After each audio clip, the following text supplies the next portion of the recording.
The previous videos on this channel have referenced a number of different Hindu texts, and so now we'll be recapping the major scriptures within Hinduism. But before we go into them, it is important to understand how Hindu scripture fits into the religion as a whole.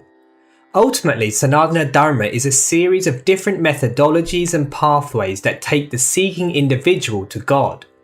These pathways are organised into sampradayas or spiritual lineages, where knowledge and practice is passed down through a chain of initiated masters who have themselves seen the truth of their lineage. Hinduism is genuinely pluralistic. It understands that divinity has different aspects and can be approached in a number of ways. Because of the variance in the way these sampradayas see divinity, naturally they will use, interpret and even ignore different scriptures. Each one will have a unique combination and authoritative interpretation, which is designed to guide the seeker to a particular experience of God. So here is an overview of the different scriptures within Hinduism. The two main branches are the Shruti, which is made up of the Vedas, and the Smriti, which is comprised of the Itihasa, the Puranas, the Agamas, the different Sutras, the Dharma Shastras, and the Upavedas. Shruti means that which has been heard. In other words, it has been downloaded rather than composed. The Vedas are seen as a body of knowledge that has existed eternally and are not the teachings of any individual. As a result, they are described as aparushaya or unauthored. In this sense, they are the most ancient and original form of the Hindu religion. Up until 5,000 years ago, the Vedas were one whole scripture. It was sage Vyasa who divided the Vedas up into four main branches: the Rig, Sama, Yajur and Atharva. Each one of them is further subdivided into the Samhitas, Brahmanas, Aranyakas and Upanishads. Most of the Vedas are heavily centered around the yajna or fire sacrifice. Offerings into the fire ritual are done to please the various gods, such as Indra, Agni and Varuna. These gods occupy different roles in creation, and in turn bestow gifts such as rains, children and a prosperous place in heaven. The term yajna, however, has grown to mean much more than the ancient fire ritual. It is often seen as an inner sacrifice where practice is taken up for spiritual transformation. The Vedic Samhitas are a collection of hymns in praise of these gods. The Brahmanas discuss the correct performance of the yajna with stories and meditations. The Aranyakas provide a more mystical and symbolic meaning of the Vedic ritual. The Upanishads, however, are less to do with ritual and more to do with how the self relates to God. Texts such as the Brihadaranyaka and the Chandogya Upanishads are perhaps the first scriptures in the world to discuss these principles. They are also some of the first scriptures to teach concepts such as karma and reincarnation. The first two sections together are what can be described as the Karma Kanda or the ritual section of the Veda. The Aranyakas, but primarily the Upanishads, form the Jnana Kanda or knowledge section. One ancient school of Hinduism which has little prominence today is the Purva Mimamsa. The philosophy of this tradition taught that there was nothing higher than the performance of Vedic ritual and social duties. For them, our purpose was to simply carry out these mechanical rituals and enjoy the results. They were almost entirely centered around the Karma Kanda and gave little importance to discovering the mystery of our existence or real devotion to God. The Uttara Mimamsa school of Hinduism, which is popularly known as Vedanta, gave greater importance to the Jnana Kanda. For them, knowledge about the nature of reality and who we truly are was more important than mere ritual. Within the various Upanishads, there are a number of conversations and debates that reveal mystical truths. The famous Mahavakyas such as Aham Brahmasmi, Tattvamasi, Sarvam Kalvidam Brahma provide the philosophical foundation for most Hindu thought. But although the Vedas are in theory the most authoritative, they are not necessarily the most referred to. For the devotional traditions in particular, the Upanishads are like the philosophical skeleton describing how everything is linked, while the Gita, Puranas and Agama texts provide the detailed description of the qualities and nature of God. If we move away from the Vedas and the Shruti, we come to the Itihasa, which literally means this happened. Here we find scriptures such as the Mahabharata and Ramayana, which are recorded historical accounts. Most Hindus will be familiar with these as they play a big role in Indian culture. The original Ramayana was written by Valmiki and contains some 24,000 verses divided into 7 books. Rama is described as the incarnation of Vishnu come to rid the world of evil, specifically the king of Lanka, Ravana. The Valmiki Ramayana clearly talks about the divinity of Lord Rama, but is mainly focused on his virtue and his adherence to righteousness. Later we find many new versions of the Ramayana being produced in local languages. There is a Tamil version written by the poet Kamban, and others such as the Ramacharitamanus written by Tulsidas. In these versions of the Ramayana, bhakti or devotion becomes far more prominent. We see how personalities such as Hanuman, Lakshmana and Shabari all wonderfully display perfect service, surrender and unconditional love for Lord Ram. The Mahabharata, written by sage Vyasa, is a vast work that spans over 100,000 verses within 18 books. It is centered around the feud between the royal cousins, the righteous Pandavas, and the evil-minded Kauravas. The conflict climaxes in the Great War in the Kurukshetra battlefield. Unlike the Ramayana, which clearly outlines righteousness through Lord Ram's example, the Mahabharata shows how difficult it is to determine what dharma really is. Different individuals who are faced with their own unique challenges give their verdict on righteous action.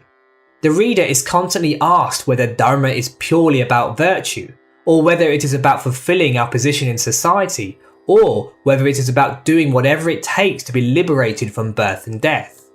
The various twists and subplots in the narrative debate and explore the tension between these ideas. But the Mahabharata is not just a story, it is a scripture. Woven into this amazing and gripping account are huge amounts of teaching.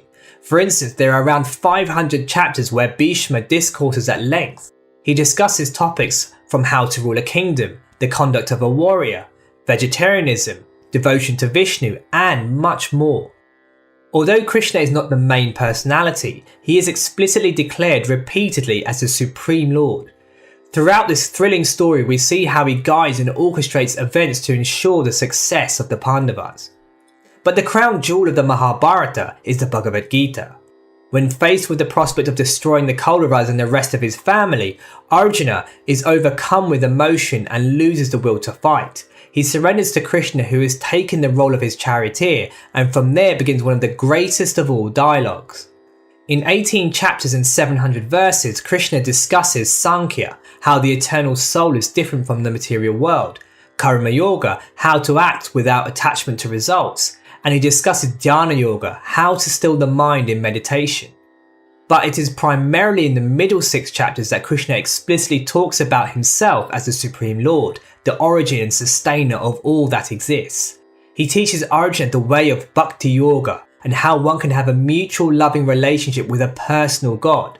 After revealing his cosmic form, he urges Arjuna to abandon all ideas and take refuge in him.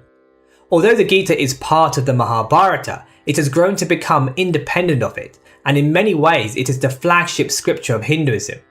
Within a short text, we have an immensely profound philosophical and devotional teaching that encompasses most of Hindu spirituality.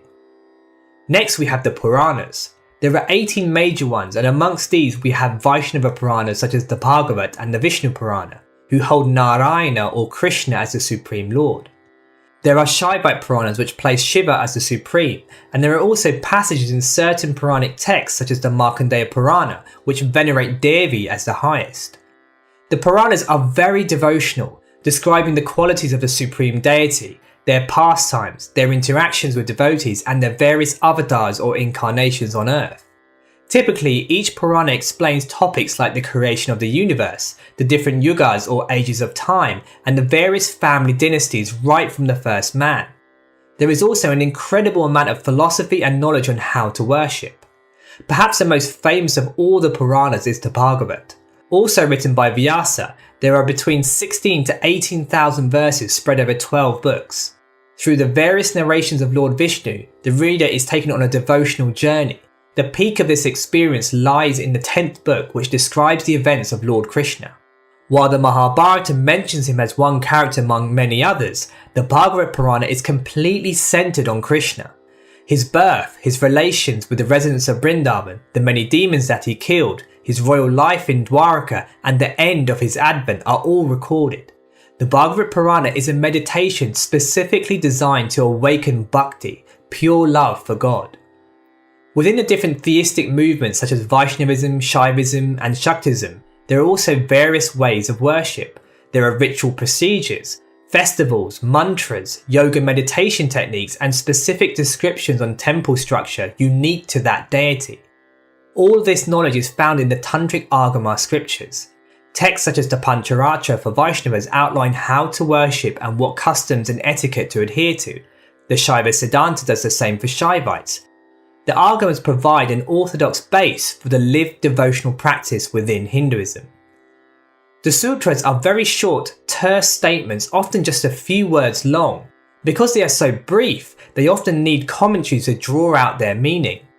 Although there are many of them, there are traditionally 6 main schools of philosophy, and each of them have their own set of sutras which have crystallized the essence of what they teach. Perhaps the 2 most famous are Patanjali's Yoga Sutras and the Vedanta Sutras. The Vedanta Sutras are of particular interest. They also describe how the individual Atman or soul relates to God. Together with the Upanishads and the Bhagavad Gita, it has been used to formulate different kinds of Vedanta philosophy. Although they are hardly referred to today, it is worth mentioning the Dharma Shastras. These include texts such as the Manu and Yajnavalkya Smriti, which attempt to provide some framework for social conduct. Much of it is hardly relevant in contemporary Hinduism. They were written for a society which was centered around the Karmakanda of the Vedas. As a result, much of the instruction relates to maintaining ritual purity. Although yajna is still carried out today, most Hindus are focused around temple worship or meditation rather than exclusively around the fire sacrifice. Even then, it is important to note that the Dharma Shastras are not laws that Hindus must follow. Hindu masters have referenced the Dharma Shastras but have also chosen to ignore many of the rules stated when they contradict their own philosophy.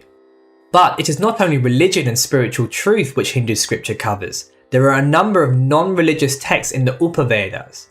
Areas such as the science of health and well-being, warfare, architecture, economics, dance and drama all have their own body of texts written by different rishis. Although not explicitly about finding truth, the various sciences discussed are all presented with a spiritual foundation. In ancient Hindu society, there was no real distinction between the secular and the spiritual. The two were seen as one and the same. Worldly knowledge was seen as complementary and not contradictory to finding God. It is important to mention that despite all these different texts, more often than not, the main source of authority lies with the innumerable commentaries done by different masters. Many have written entire new works based on the wisdom of the Puranas and the Vedas. Unlike other religions, Sanatana Dharma is not held hostage by scripture. While eternal truths remain constant, practice and techniques will naturally move with the times. It is the teachings of the masters throughout history which has ensured the knowledge of scripture has remained alive and relevant to individuals today. In summary, one can see that no other religion or spiritual culture has developed such a huge body of writings. The ancient Hindu rishis have explored every avenue of life. Their intense search for truth and the longing to know God has given birth to an unimaginable wealth of knowledge. This knowledge has provided a roadmap for us to navigate our way through life. The Hindu scriptures make us aware of who we truly are. They give us an insight to recognize that there is a purpose to our existence. They compel us to see that we are not limited material beings, but spiritual beings who ultimately belong to God. Many thanks for listening.